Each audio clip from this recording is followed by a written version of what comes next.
Next, we have a legal discussion with Mr. Fitzgerald Lewis and Mr. Ali Azhar, attorneys at law from the Law Office of Lewis and Associates, Falls Church, Virginia. Namaste viewers, this is Fitzgerald Lewis And Ali Azhar. from the Law Offices of Lewis and Associates in Falls Church, Virginia, and you're watching us on Sagarmatha Television program. So Ali, what are we discussing today? Mr. Lewis, today I wanted to talk about something a little different. As the saying goes, that sometimes bad things happen to good people. We generally talk about different visas, how to obtain different type of visas and green cards and whatnot.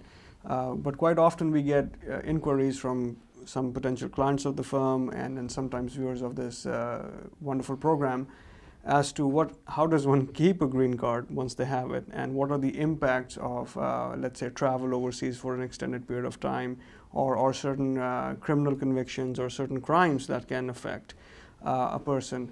Could you talk a little bit about crimes that, if committed or one is convicted of, can result in the loss of permanent residence in the U.S.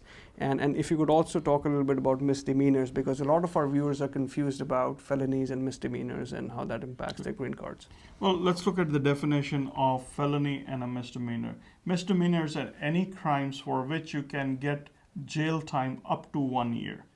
However, felonies are for anything for which a year or more can be given as jail time. So that's mainly the difference between a felony versus a misdemeanor.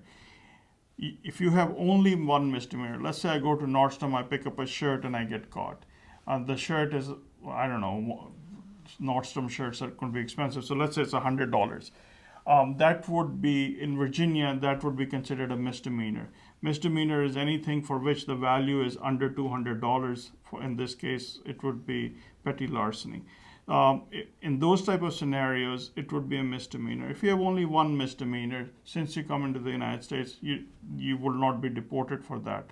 However, if I do it twice, then because it's also a crime involving moral turpitude, it shows that I'm a bad person, I could then be deported based on the fact that I have done it 2 times.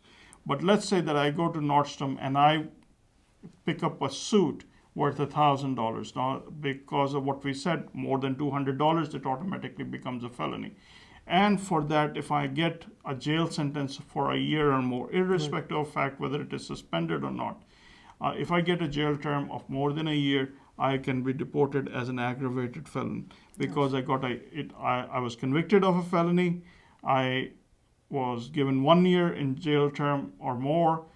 Those 2 things basically go in and make me deportable.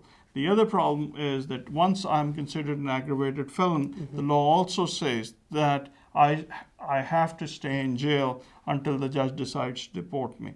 So what happens in most of these cases is that I go to, let's say this happens in Fairfax County, I serve my time in Fairfax County. Before my time is finished, ICE comes in, Immigration Customs Enforcement comes in, files a detainer on me and picks me up and puts me in a federal prison to deport me. There is no bail that can get me out, and there's so many problems that occur. So basically, if you ever, God forbid, find yourself in a situation where you're charged with a crime, the first thing you want to do is talk to good counsel who is not just immigration lawyers but also criminal lawyers, and together they can form a strategy that is in your best interest.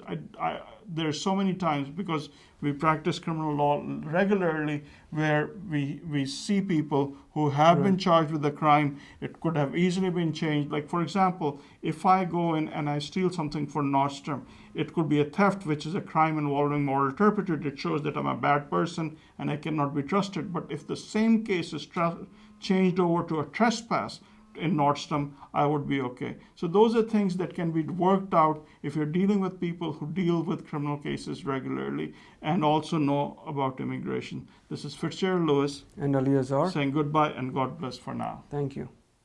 Well, this is all for today. We hope you have enjoyed our program. Now, it is time to conclude today's program with this beautiful Nepali dance. See you next week. Until then, I'm Sharmila Upreti saying goodbye and namaste.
Thank you.